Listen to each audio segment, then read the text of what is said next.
Graciela, bienvenida. Gracias por invitarme. Muchas relaciones con la Universidad del Litoral últimamente. Últimamente se han como afianzado unas relaciones, estoy muy contenta de eso, con proyectos, así que nada, que me importan, que me parecen interesantes, ahí con la gente de la Facultad de Humanidades y la gente de planeamiento, que yo, bueno, y un poco todas las instituciones, así que de esa parte del sistema educativo no universitario que la Universidad del Litoral alberga, así que bien, estoy contenta. Sí, una propuesta de posgrado. Tenemos una propuesta de posgrado que estuvimos desarrollando y que esperamos poner en marcha el año que viene en materia de políticas educativas alternativas, con un diseño que nos llevó así una especie de rompecabezas interesante y bueno, que esperamos que sea, no sé, ¿viste? Yo creo que son tiempos donde hace falta como una nueva fase de creatividad política y pedagógica y en consecuencia también una búsqueda de nuevos conceptos, ¿no? Yo no sé, Laura, tu impresión, pero a veces yo pienso que con ciertos conceptos que no es un problema del concepto en sí, es la manera en que se desgastó el concepto. Viste que fue perdiendo sentido. Entonces con conceptos así, viste, desvanecidos, desdibujados, que es difícil imaginar, modificar algunas cosas, cambiar otras, pero bueno, ya iremos viendo juntas. Ya iremos viendo qué se va haciendo, porque además te hemos convocado para los recién llegados, digamos, te hemos convocado en torno a los niños por los 25 años de la ronda, pero... Sí, estoy agradecida y asustadísima. No, porque los niños asustan. Es una cosa que la gente no quiere admitir, pero los niños asustan y los grandes también, cuando uno tiene que hablar de las relaciones intergeneracionales, así sin demagogia, digamos, sin complacencia, ¿no? Así que me llevó un esfuerzo armar la charla de hoy, de hoy a la tarde, que...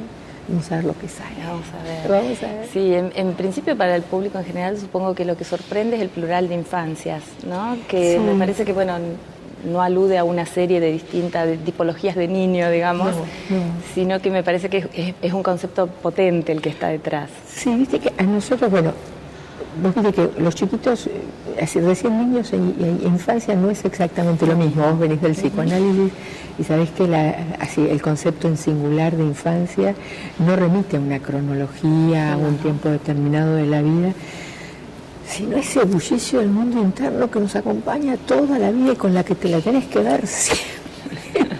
Entonces yo creo que las infancias saluda a esos modos, esos múltiples tiempos sin palabras, y esos múltiples esfuerzos por encontrar las palabras para decir algo sobre lo que no terminaremos nunca de hablar.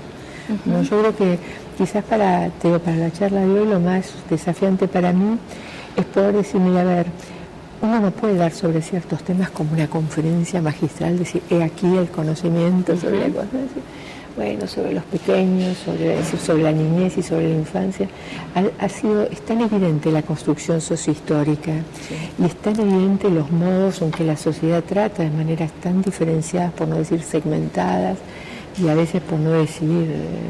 segregatorias. Eso, lo que estaba tratando de buscar una palabra cuidadosa. No seamos cuidadosos con esas políticas brutales. Dice que hay políticas brutales y eso es algo que me gusta, acerca de lo cual me gusta detenerme a pensar, porque creo que, no sé si vos compartís esta hipótesis, pero es como que estamos en tiempos de mucha retórica. Totalmente. ¿No? Una retórica de una hipocresía, pero apabullando. Entonces, todo es por la infancia, todo es por la infancia. Y decís, bueno, a ver, no puede ser por la infancia que los pequeños vivan tan mal. ¿No? Entonces, ahí me parece que la ocasión es un desafío teórico y político y también de las intervenciones, ¿no?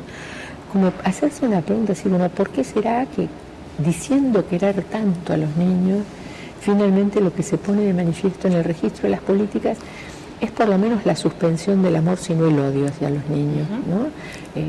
Pensando que, bueno, uno no puede decir que es en nombre del amor que los niños viven en la intemperie, que tienen hambre, que no tienen acceso a cumplir sus derechos elementales, ¿no? Y claro, es una hipótesis incómoda porque por lo general, incluso en la pedagogía, ¿viste? Siempre fue cuestión del famoso eros pedagógico, ¿no? Y hacer por el bien de los niños. Y nosotros sabemos, vos sabés, y yo también, que eso es por tu bien ha sido así peor que el designio de una bruja, ¿no? Una maldad total. Pero bueno, creo que las universidades, y esta en particular, bueno, se ha dado también unas institucionalidades para pensar esto y para hacer cosas con las infancias, ¿no? Y que vale la pena como hacer una especie de paréntesis y detenerse a pensar sin complacencia, sin demagogia, haciéndose unas preguntas así un poquito más dolorosas para los grandes también, ¿no? Unas preguntas que uno preferiría no hacerse, ¿no? Decir, bueno, ¿por qué los grandes tienen niños? Si vos salís del repertorio trillado de la continuidad, de la continuidad de la especie y todas esas cosas, sí. ¿Qué se pone en el deseo de un niño? Deseo tan sobredimensionado en estos tiempos que uno ya no sabe si es algo que protege al niño o lo expone a una tiranía así del orden de lo familiar muy nefasta. Entonces, bueno, me parece que es así como un tiempo de sentarse así entre colegas, entre amigos, en un lugar que no te condicione. Yo creo que eso es lo propio de la universidad, ¿no? Que levanta los condicionamientos. Dice, bueno, piensen, qué sé yo, háganse las preguntas. Sí. Así que me parece que eso es interesante. Esperemos a ver cómo resulta el intercambio y si a la gente le da ganas de charlar sobre esto, ¿no?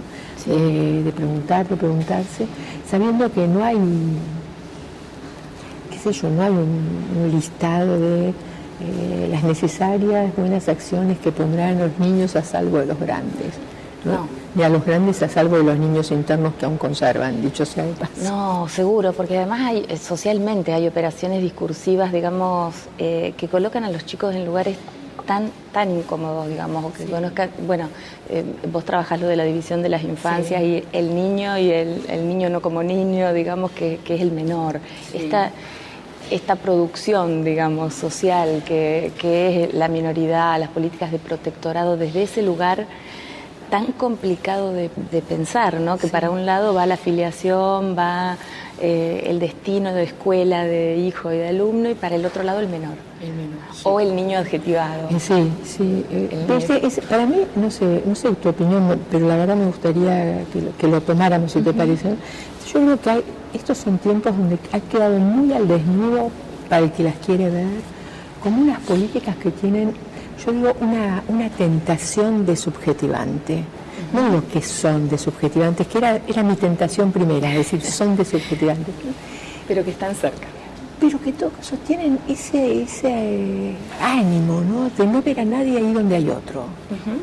¿No? Por supuesto, yo digo, a ver, finalmente no digo de subjetivantes porque uno nunca sabe lo que un aparato psíquico hace con la intención del otro. Totalmente. Y uno sabe que aún en el campo de los mal llamados menores, así de esos niños estigmatizados, bueno, hay muchos niños que por concursos de circunstancias que no podemos ni siquiera terminar de repertoriar, han tenido la posibilidad de constituirse como sujetos y de llevar adelante sus vidas con una cierta autonomía, sin ser ni víctimas totales de los grandes, ni víctimas del rencor que los grandes pueden suscitar en los niños minorizados, ¿no? Así que, digo, no sé, esta cuestión de cómo estos tiempos tienen esas paradojas, esas contradicciones tan grandes, ¿no? Hablar de los derechos todo el tiempo y someter a los niños a la escala de la insignificancia todo el tiempo. Todo el tiempo y a un lugar en muchos casos de resto, digamos, social, ¿no? Sí. Yo pensaba el otro día cuando veía una de las enorme cantidad de notas en televisión sobre bullying y sobre violencia, yo pensaba, bueno, qué cosa que en los medios solo aparezcan las escuelas vinculadas a la violencia, como si lo único que una escuela fuera capaz de producir fuera eso. Sí, yo entiendo comparto tu preocupación por lo que se muestra, ¿no? Es decir, por lo que se muestra ocultando otras cosas que se producen en las escuelas. También tengo la preocupación de decirme, a ver, ¿qué está pasando en estos tiempos que la sociedad parece haber levantado toda represión, en el buen sentido, no estoy hablando de la cana ni de la dictadura, ¿no? Es decir, la represión de la pulsión, ¿no? ¿Qué pasa? Que la violencia se puede permitir así andar libremente de cuerpo a suerte. Exactamente, ¿no?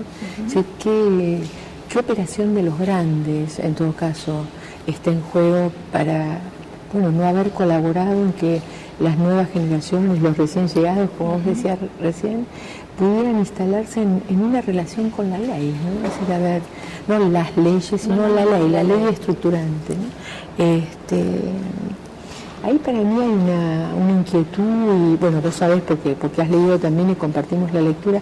Viste cuando Eugene Enríquez dice, bueno, parece que estos son tiempos donde la pulsión de muerte anda más suelta de lo que nos gustaría y debería, ¿no? Y no está hablando de los asesinatos, la violencia corporal, sino está hablando de lo que divide todo el tiempo, segmenta, fragmenta, ¿no? De lo que no permite la constitución del tejido y el lazo social. Y que también se expresa en el conformismo a ultranza, ¿no? En la pasividad, en el statu quo, en el desentendimiento, en la indiferencia. Entonces, para mí, te digo, hay una pregunta a la que no tengo, porque uno puede decir qué pasa y puede responderse teóricamente, la pulsión de muerte, la famosa pulsión de muerte. Pero bueno, es en parte una respuesta y a la vez no termina de decir por qué eso en estos tiempos parece estar tan desatado, tan desencadenado, ¿no? Pero en todo caso, aun cuando uno lo conserve como hipótesis, para mí, en el trabajo, es una buena hipótesis para pensar cómo intervenir. Pero viste que yo siempre prefiero la peor hipótesis para intervenir. Bueno, pero no es poco estar pensando en intervenciones, digamos, ¿no? Porque tenemos, digamos, tantos voceros de la denuncia y del diagnóstico fatalista de la situación, que el hecho de plantearse desde el lugar de la intervención me parece que ya es suficiente. Y yo creo, bueno, vos lo sabés, dirigís una escuela, eso es un modo de intervenir. Es una apuesta, claro, es una apuesta. Es una forma de trabajar en la crianza del humano, en las incubadoras del humano, como dice Sloterdijk, ¿no? Y ahí tenés que poner el cuerpo y la cabeza, ¿no? En algo que no quede colapsado uno sin otro, porque también uno puede decir que a fuerza de no poner la cabeza, lo único que queda es también un cuerpo medio así. Sí, claro, descarnadamente expuesto o en un juego, digamos, que lo excede, claro, totalmente, que es lo que, bueno, lo que se ha teorizado tantas veces, ¿no? Del malestar y del malestar docente y todas estas. Pero vos sabés que el malestar docente, vos sabés porque ya me escuchaste protestar, porque de verdad sí, tal cual. Vos me estás provocando. Bueno, provocando a la provocadora. No, porque yo, a ver, el malestar en la cultura del que sabemos que Freud hablaba es, digamos, imposible de erradicar. ¿No? Es decir, uno no puede formar parte de la sociedad si no renuncia a algo.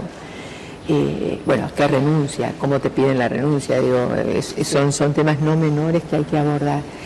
Y por supuesto que está esa pregunta, ¿cómo puede ser que hayamos inventado unas instituciones para cuidarnos y cuidar a los recién llegados y resulta que las hayamos transformado en un lugar de sufrimiento, pesadez, aburrimiento, encierro, ¿no?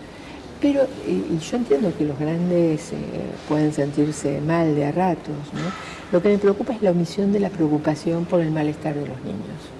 Eso es lo que me preocupa, ¿no? Es decir, que a fuerza de estar muy autocentrados en nuestro propio malestar, nos olvidamos de considerar que finalmente estamos ahí en el marco de unas relaciones y en el marco de unas responsabilidades, y que parecería que hoy los que más sufren, digamos, son los niños, ¿no? Es decir, los niños están diciendo de mil maneras,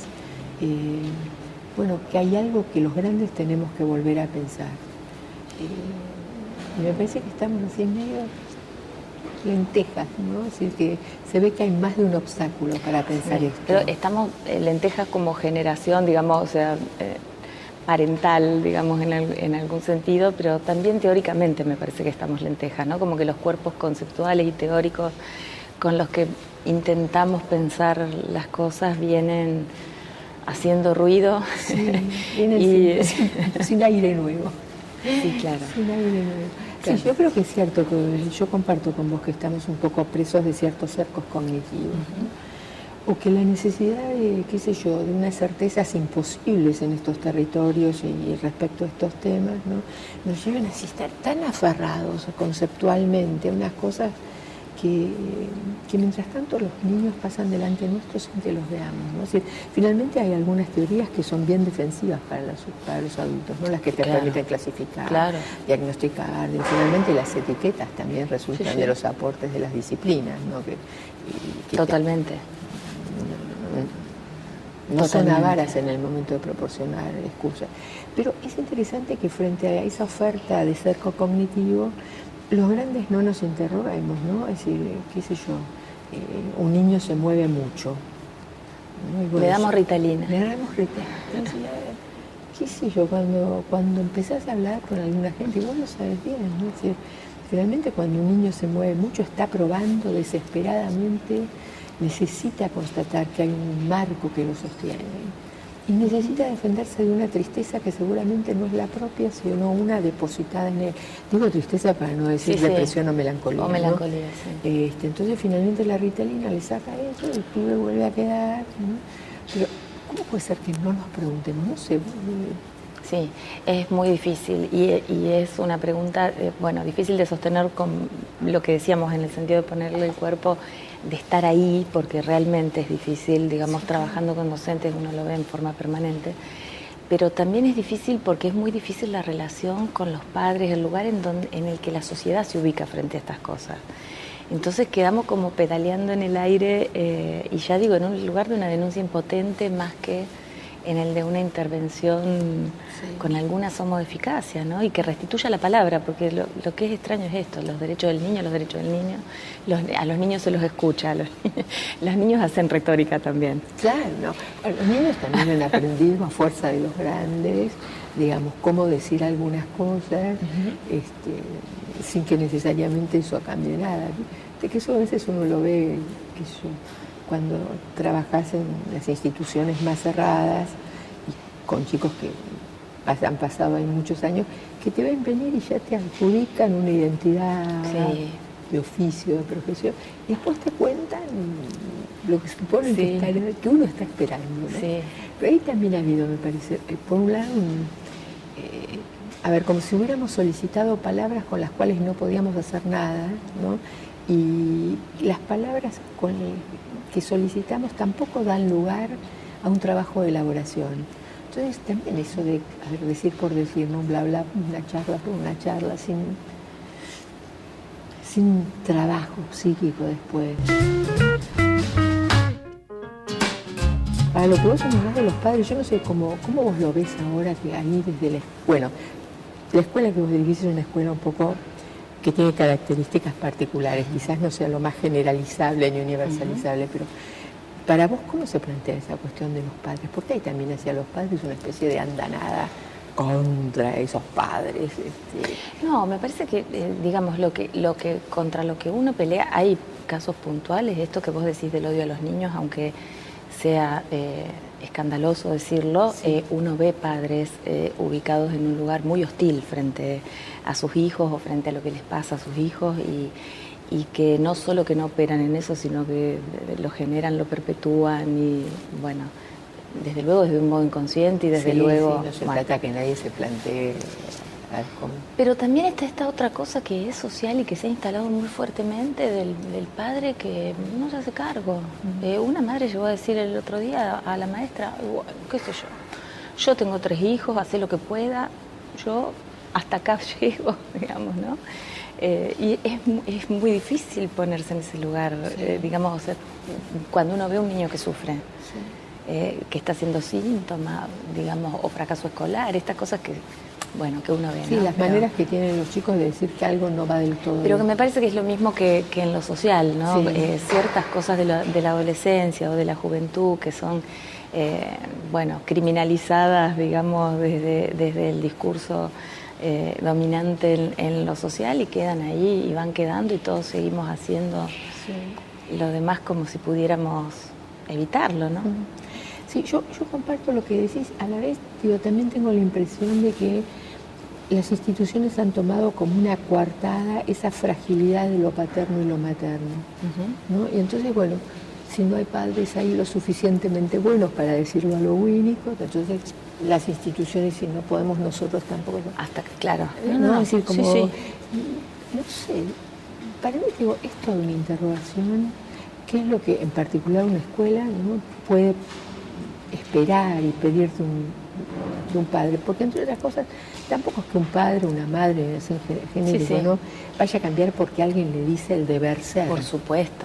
Porque vos sabés, está mezclado ahí con unas cosas ancladas. Por supuesto. Y también sabemos que, qué sé yo, que hay muchos adultos que no están en condiciones de asumir eso. Es decir, que aunque aunque se lo propusieran voluntariamente, no podrían. Pasan por una etapa de fragilidad sí, totalmente.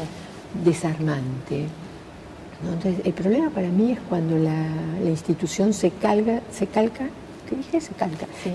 sobre esa fragilidad, ¿no? Y entonces el niño se queda sin la familia y el niño se queda sin institución, ¿no? Sí. Es decir, si la institución externa, si la que puede sacar al niño de la endogamia está mimetizada con una parálisis o una tetanización del ambiente, de eso que se lo convengamos que hay que definir, pero que se llamaría lo familiar, ¿no? Bueno, el niño a veces se queda sin el sostén de lo familiar, porque ahí algo de una vacilación identitaria trabaja que no le permite ponerse en pie, y como la institución está mimetizada con eso y también se declara impotente, el pibe se queda más solo que... Totalmente. ¿no? A mí me interpeló mucho cuando leí en uno de tus textos esto del Estado como garante de como tercero garante de la filiación.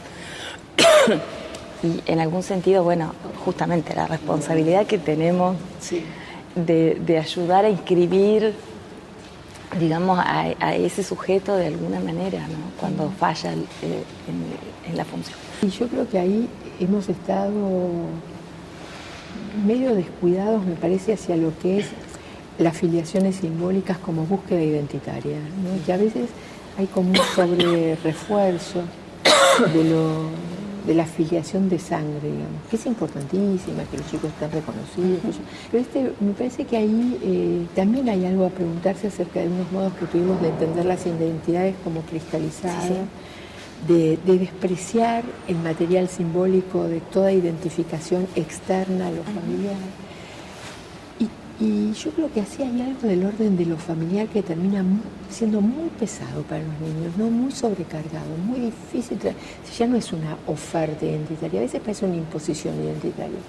Y si esto fuera así, uno comprende también que los chicos quieran resistirse a la imposición identitaria. Es decir, no quiero ser tu clon, no quiero ser tu continuidad, no quiero ser tu prolongación, no quiero ser tu calco, no quiero ser el que cumple con tu mandato.